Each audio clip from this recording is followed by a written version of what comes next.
Welcome. All Saints' Wake is the time of year when the 12, the pantheon that rules over Eorzea, rewards the saints by inviting them to have a big old party in heaven. So the living are left to fend for themselves against all manner of ghoulish things that go bump in the night.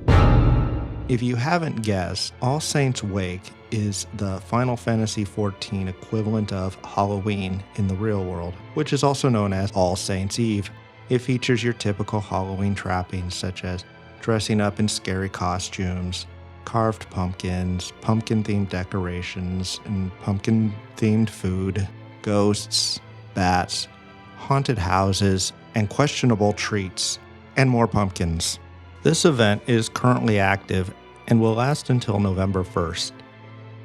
To participate in this event, you need any class or job at or above level 15, which means if you are on a trial account, you are welcome.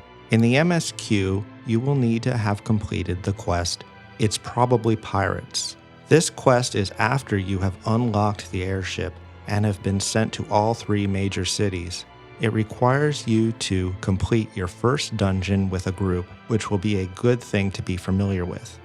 Though you can only advance the MSQ on a combat class, you can complete all the quests in this event on any class or job as long as it is level 15, including crafters and gatherers, so you can get a little bit of experience for that one class you've been ignoring. As usual, there are people in each city who tell you where to go for this event. Start by teleporting or taking an airship to Gridania. The story begins just outside Miketo's amphitheater in Old Gridania. Speak to the Adventurers Guild investigator to pick up the quest, Fear and Delight. As usual, he suspects the Continental Circus is up to no good. I think it's some sort of labor dispute since they obviously don't give their employees restroom breaks. He sends you to talk to the head gourd, or the guy with a gourd on his head. Or is it his head? Is a pumpkin a gourd? Turns out the circus is missing their one and only trained airman, so they send you to the Central Shroud to find it. If you've unlocked all of the Ethernet crystals in town, the quickest way is to use the Ethernet and go to the Blue Badger Gate. Otherwise, go back to the Aetheryte and leave through the southeast exit. Don't you wish you had unlocked all the Ethernet crystals last time you were here? Hey look, it's using the new elevation indicators. This may be the first pre-70 quest to use it. Though this looks like it's directing you to jump down a hole, it's not. It's only a few feet below you when you enter the zone. You quickly find the beast, and it takes a liking to you, and you are assigned the task of training it. Talk to the troop Void Tamer to mount up. You can jump off at any time using the arrow button. You can get back on by talking to him again. Notice the Sword of Dread Gaze ability. You need to travel around to 3 NPCs and use this ability on them to scare them. You can just go in a big loop and come right back to the Void Tamer. He'll send you back to the Impresario for one final scene and then back to the Investigator for turn-in and your reward. A brand new shiny achievement. You also get a small sack of who knows what. This item actually gives you the Airman as your very own mount. One thing I love about this game is if you get a mount that was used in a quest, you will usually have the ability used in that quest. It's all for show and fun though. If you are just past 15, you should be able to collect the mount once you get it, but you won't be able to mount it until you complete the level 20 MSQ quest, The Company You Keep, and then the side quest, My Little Chocobo. This quest gives you a chocobo mount and unlocks all mounts. Anyway, after you finish Fear and Delight, 2 more quests become available. Though only one is a blue quest, both unlock additional content. The Investigator gives you Haunting Grounds, which sends you over to the Enthralling Illusionist. This unlocks the Haunted Manor dungeon, which you can queue up for by talking to the Harlequin Guide. More on this in a bit. The Impresario gives you the quest A Glamorous Guise and sends you to the Genial Geyser, who teleports you to a nearly empty haunted manor. You talk to the Unsavory Imp to finish the quest. The Unsavory Imp will temporarily transform you for 30 minutes into various characters you've met on your journeys. The available disguises depend on how far you are in the game, dividing them up by expansion.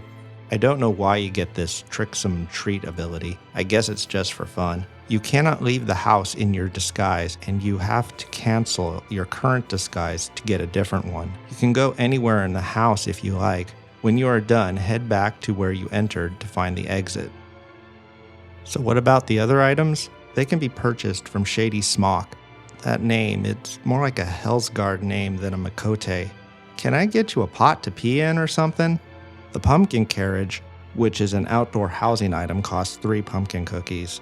The poster costs 2 pumpkin cookies. It's the artwork from All Saints Wake 2015. The magicked prism pumpkin puts a pumpkin on your head and makes some bats fly around for a bit. That is 6 cookies to get 1 of everything. So how do you get these cookies? The Haunted Manor. This special event dungeon is the only way to get cookies this year. The Harlequin Guide can tell you a lot about the dungeon and each of the 7 challenges you may encounter. It is also the only way to queue for the dungeon.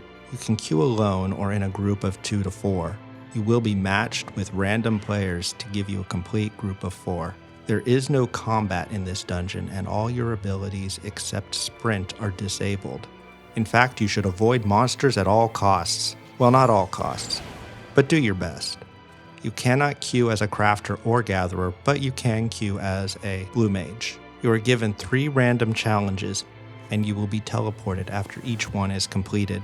Your group starts with 100 sanity, and any wrong move will decrease that. This includes being spotted by monsters, using the wrong code on a coffer, and opening the wrong jack-in-the-box. There are 2 kinds of monsters, and when they see you, you are turned into a pumpkin, and you lose some sanity. I mean, who wouldn't? After that, you have a few seconds of stealth. Circus airmen can only see in a cone in front of them, which means you can walk behind them as close as you want, but they do turn around and travel the other way every once in a while. Circus wisps can see in all directions, but a much shorter distance. Clues, objective items, like the various pumpkins and arcane circles, and smoldering coals are all only found in rooms. Obfuscation charms can be anywhere, in rooms or in the hallways. These put all of your group in stealth for 15 seconds and disappear on use. During this time, you can walk right by monsters without being seen. Try not to use one if you are currently under the effect of one. When one is activated, use it to your advantage. I believe they randomly spawn during your time in the house. All items are shared, like in other dungeons. If someone else picks up a smoldering coal, you can use it wherever you are. If one person finds cookies, they count for everyone. For the Skin Changer Challenge, you get 16 smoke bombs. They are all shared by everyone. There are 3 floors in the manor. The ground floor, where you start, has 8 rooms. The cellarage, which is the lower floor, has 6 rooms you can enter, and the upper floor only has 2 rooms. In this dungeon, there is no point in sticking together, so split up. Only one person should be needed in the upper floor unless by some chance both rooms have arcane circles. For the Arcane Circles challenge, you need 4 players to complete it. If someone is AFK or disconnected, you will not be able to complete it. I don't really know if you can kick disconnected players and get a replacement like in other dungeons. Even if you find a circle, it is a good idea to search other rooms and let your party know if you find another one and which room it is in.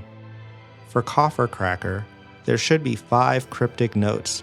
Each one gives you 1 digit of the code. If you find one that says the 4th number is 7, type /P and enter to put you in party chat mode, and type in chat, 4th is 7 -- 7 --. If the next one found is the 2nd number is 1, type 2nd is 1 -1 -7 and so on. If you notice someone misquoted your number, be sure to correct it. If you notice you made a mistake, be sure to correct it as well. When you have all 5 digits, someone has to find the coffer and say the numbers to it. If you get Jack in the Box, please do not start opening random boxes.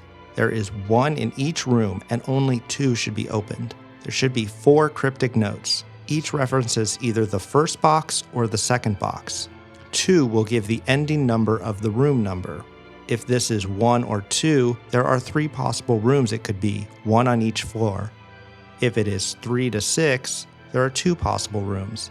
If it is 7 or 8, it can only be on the main floor. 2 clues will give you the floors. The cellarage has 6 rooms, the ground floor 8, and the second floor has 2 rooms.